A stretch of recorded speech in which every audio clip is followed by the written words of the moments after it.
আর 200 টাকা বেশি দেবেন বাবু? নন্দার কথায় বেশ রেগে গেল গিন্নি। হ্যাঁ রে নন্দা, আগের মাসেই তো তোর মাইনে 200 টাকা বাড়িয়ে দিলাম, আবার 200 টাকা বেশি? তোর তো দেখছি কিছুতেই দাবি মেটে না আর। গিন্নিকে বললাম, আহা গিন্নি, এত রাগ করলে চলে? নন্দাকে আরও 200 টাকা দিয়ে দিলাম। ওর মুখে দেখলাম তখন কি খুশির হাসি। টাকাটা নিয়ে ও ব্যস্ত হয়ে পড়ল ঘরের কাজে। নন্দা মেয়েটা বেশ চুপচাপ, তেমন কথা বলে না। এক মনে নিজের কাজ করে বেরিয়ে পড়ে অন্য বাড়ির কাজে। সবসময় সে কাজ করে চলে, যেন ওর ক্লান্তি নেই। নন্দা এ বাড়িতে কাজে এসেছে মাস 6 হলো। আগে একজন কাজ করত, সে কাজ ছাড়ার সময় নন্দাকে কাজটা দিয়ে গেছিল। নন্দা তাড়াতাড়ি করে কাজ করলেও নন্দার কাজ বেশ পরিষ্কার আর গোছানো, তাই গিন্নিও আর আপত্তি করেনি। সেদিন বসার ঘরে ঢুকতেই অবাক হলাম দেখে আমাদের বাড়ি কাজের মেয়ে নন্দা আমার ইংরেজি খবরের কাগজটা মন দিয়ে পড়ছে। জিজ্ঞেস করলাম, কিরে নন্দা, তুই ইংরেজি কাগজ পড়তে পারিস? নন্দা শুধু মাথা নেড়ে সম্মতি জানালো। বললাম, কত দূর লেখাপড়া শিখেছিস তুই? নন্দা বলল, মাধ্যমিক পাশ করে 11-এ ভর্তি হয়েছিলাম দাদাবাবু, কিন্তু বস্তির মেয়ে তো আমি, তাই বাপ মা তাড়াতাড়ি বিয়ে দিয়ে দিল, তাই আর পড়া হয়নি। আমি সেদিন অবাক হলাম মেয়েটার দুর্দশার কথা ভেবে। লেখাপড়া শেখার সুযোগ পেলে হয়তো ও প্রতিষ্ঠিত হতে পারতো অনেক। সেদিন রান্নাঘরে শুনলাম গিন্নি আর নন্দার কথোপকথন। নন্দা বলছে, 2 দিন ছুটি দেবেন গিন্নিমা? গিন্নি বলল, না না, এখন ছুটি দেওয়া যাবে না, আমার শরীর ভালো নেই, আসতেই হবে তোকে।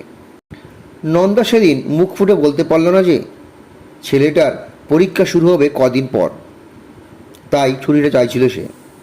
গিন্নি রান্নাঘর থেকে বেরোতেই বললাম, তোমার শরীর তো ঠিকই আছে, তাহলে ছুটিটা দিলে না কেন? গিন্নি অমনি ঝাঁঝিয়ে উঠে বলল, তুমি তো চলে যাবে তোমার স্কুলে, আর সব কাজ তো আমাকেই করতে হবে ও না এলে, তাই কোনো ছুটি দেওয়া যাবে না। আস্তে আস্তে বললাম, ছুটি চাওয়ার কারণটা জানতে চাইতে পারতে।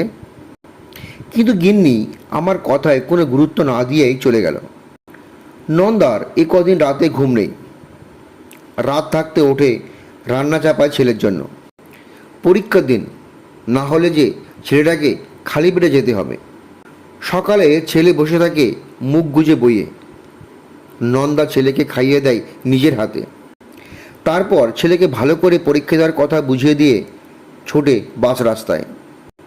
কাজের বাড়িতে যেতে দেরি হলে আবার ঝামেলা। এই কদিন একটু তাড়াতাড়ি ফেরার চেষ্টা করে নন্দা। পরীক্ষা দিয়ে ফিরলে ছেলেটার মুখে তরকারি ভাত তুলে দেওয়ার আশায়। কখনো কেউ তাড়াতাড়ি ফেরার অনুমতি দেয়, কেউ দেয় না। এইভাবে দেখতে দেখতে একসময় নন্দার ছেলের পরীক্ষা শেষ হলো। নন্দার অনেক স্বপ্ন তার ছেলেটাকে নিয়ে, অনেক লেখাপড়া করে প্রতিষ্ঠিত হবে সে। বাপ মা তো সেই বিয়ে দিল লেখাপড়া বন্ধ করে। তারপর 2 বছর পর ছেলেটা হলো। বর ভোলা, দূরের শহরে কাজ করতে গিয়ে তো আর ফিরল না। সবাই বলে আবার নাকি বিয়ে করেছে সে। নন্দা পড়ে রয়েছে তার একমাত্র ছেলেটাকে আঁকড়ে ধরে। নিজে শত কষ্ট করলেও ছেলের সব প্রয়োজন মেটায় নন্দা। যদিও উঁচু ক্লাসে ওঠার পর থেকে ছেলের টিউশনি পড়ার টাকা জোগাড় করতে হিমশিম খেতে হয়েছে নন্দাকে, কিন্তু তাও নন্দা থামেনি। নিজে খেটে ছেলের লেখাপড়ার টাকার যোগান দিয়েছে। আজ সকালে খবরের কাগজটা পেতেই আমি তো আনন্দে আত্মহারা। আমার স্কুলের ছাত্র আনন্দ এবার উচ্চ মাধ্যমিকের কৃতী প্রথম 10 জন ছাত্রছাত্রীদের মধ্যে একজন। বারবার বলেছি, সত্যি ছেলেটা জিনিয়াস। ওই ছেলে আমাদের স্কুলের নাম উজ্জ্বল করল। আমি খুব খুশি আনন্দের শিক্ষক হিসাবে। রিটায়ার হওয়ার 1 বছর আগে আমার এটা অনেক বড় প্রাপ্তি। এর আগে আমাদের স্কুলের কোনো ছাত্রছাত্রী এত ভালো রেজাল্ট করতে পারিনি। তাড়াতাড়ি করে রেডি হলাম, দামি শার্ট প্যান্ট বুট পরে। আজ নিশ্চয়ই সাংবাদিকরাও স্কুলে আসতে পারেন। যতই হোক, আমি কৃতি ছাত্রের শিক্ষক বলে কথা। গিন্নি সমানে বলে চলেছে, কি আক্কেল নন্দাটার, না বলে কয়ে হুট করে কামায়। আর ওকে কাজে রাখলে চলবে না তো, বলে দিলাম। আমার এখন এসব শোনার মোটেই ইচ্ছা নেই। বেরিয়ে পড়লাম স্কুলের উদ্দেশ্যে। স্কুলে পৌঁছে আনন্দকে অনেক আশীর্বাদ করলাম। রেজাল্ট দেওয়া হচ্ছে, সব মাস্টার মশাইরা সেখানে উপস্থিত। একজন শিক্ষক প্রশ্ন বললেন, আনন্দ, তুমি তো এত ভালো রেজাল্ট করেছো, তোমার জুনিয়র ভাই বোনদেরকেও একটু বলো তোমার কঠোর অধ্যবসায়ের কথা। আনন্দ বলতে শুরু করলো, আমি তো শুধু লেখাপড়া করে গেছি মন দিয়ে, সফলতা পেয়েছি, তাই আপনারা আমার সাফল্য দেখছেন, কিন্তু এর পিছনে আছে একটা মানুষের কঠোর পরিশ্রম, যার জন্য আজ আমি সফল। আজ আমি তাকে দেখাবো আপনাদেরকে। আমাদের স্কুলের সেরা ছেলেটা হঠাৎ ছুটে গেল স্কুলের গেটের কাছে। দেখলাম হাত ধরে টেনে আনছে একজন মহিলাকে, কিন্তু এই মুখটা তো আমার খুব চেনা।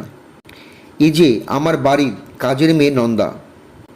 আজ আমি আর মুখ তুলে তাকাতে পারছি না নন্দার দিকে। ওর মুখে জয়ের হাসি। আমি এই স্কুলের কৃতি ছাত্রের শিক্ষক, আর ও যে সেই ছাত্রের মা। আমি সরে গেলাম ওখান থেকে। নন্দার আজ কাজে না যাওয়ায় আমার স্ত্রীর অশান্তির কারণ। সে তো জানেই না আজ নন্দার ছেলের রেজাল্ট। আমার স্কুলের যে ছাত্রের জন্য আমি এত খুশি, পরীক্ষার দিনগুলোতে তার মা ছুটি পর্যন্ত পায়নি ছেলেটাকে ঠিক করে খাবার দেওয়ার জন্য। একদিন ওই ছেলেটার একটা নতুন বই কেনার জন্য 200 টাকা বেশি দিতে গিয়ে কথা শুনিয়েছে আমার স্ত্রী। আসলে আমরা হয়তো ভাবতেই পারি না যে একটা কাজের মেয়ের সন্তান এত মেধাবী হতে পারে। বাস্তবেও কিন্তু এমন হয়। আমরা শুধু নিজেদের সমস্যাগুলো দেখি, কিন্তু ওদেরও প্রয়োজন আছে ছুটির কিংবা টাকার। অনেক সময় আমরা সেসব ভুলে যাই। বাড়ি ফিরতেই স্ত্রী শুরু করলো, নন্দা কাল এলে টাকাটা মিটিয়ে দিও, আর ওকে আসতে হবে না। নিজের সন্তানের জীবনের একটা এমন গুরুত্বপূর্ণ দিনে মা কাজে আসেনি বলে তার কাজটা চলে যাচ্ছে। পুরো ঘটনাটা না জানলে হয়তো আমি এটাই করতাম। কিন্তু স্ত্রীকে পাশে বসে বললাম, তোমার ছেলে যদি পরীক্ষায় সেরা 10 জনের একজন হতো, তুমি কি ছেলের পাশে থাকতে না? গিন্নি অবাক হয়ে বলল, তার মানে? সবটা বলতেই গিন্নির চোখে মুখে ফুটে উঠল অনুশোচনার ছাপ। পরের দিন সকালে গিন্নি আমাকে তাড়াতাড়ি ঘুম থেকে তুলে বাজারে পাঠালো। বাজার আনতেই নিজে রান্না চাপিয়েছে দেখলাম। নন্দা বোধহয় আজ করে এসেছিল বকা শুনবে। চুপ করে এসে ঘরের কাজে হাত দিতে গিন্নি বলল, সোফায় বস, আমি আসছি। নন্দার চোখে মুখে দুশ্চিন্তা। আমি দেখলাম আমার রাগী গিন্নি হাতে এক গাদা টিফিন বক্স এনে ধরিয়ে দিল নন্দার হাতে। বলল, বলিস না কেন এসব কিছু, বল। এগুলো ছেলেটাকে খাওয়াস, বলিস আমি পাঠিয়েছি, আর একদিন আনিস আমার বাড়ি। ছেলে মেয়ে বড় হয়ে ভুলতে বসেছে আমাদের কথা, তাই মেজাজ ঠিক থাকে না রে। যা বোন, 2 দিন ছুটি, তোর সব কাজ আমি সামলে নেব। আমি বললাম, নন্দা, এই নে, এটা আমার প্রিয় ছাত্র আনন্দের জন্য উপহার, তার মাস্টারমশাইয়ের তরফ থেকে। বলে 2টো নতুন জামার প্যাকেট ধরে দিলাম ওর হাতে। নন্দা অবাক হয়ে তাকালো আমার দিকে। আমি বললাম, হ্যাঁ রে নন্দা, আমি তোর ছেলের স্কুলের সেই শিক্ষক যে কিনা তোর ছেলের সাফল্য দেখেছে, তার পিছনে থাকা তার পরিশ্রমের খোঁজ রাখিনি। আজ নন্দার মুখে সেই হাসিটাই দেখলাম যেটা আগের বার 200 টাকা বেশি দিয়ে দেখেছিলাম।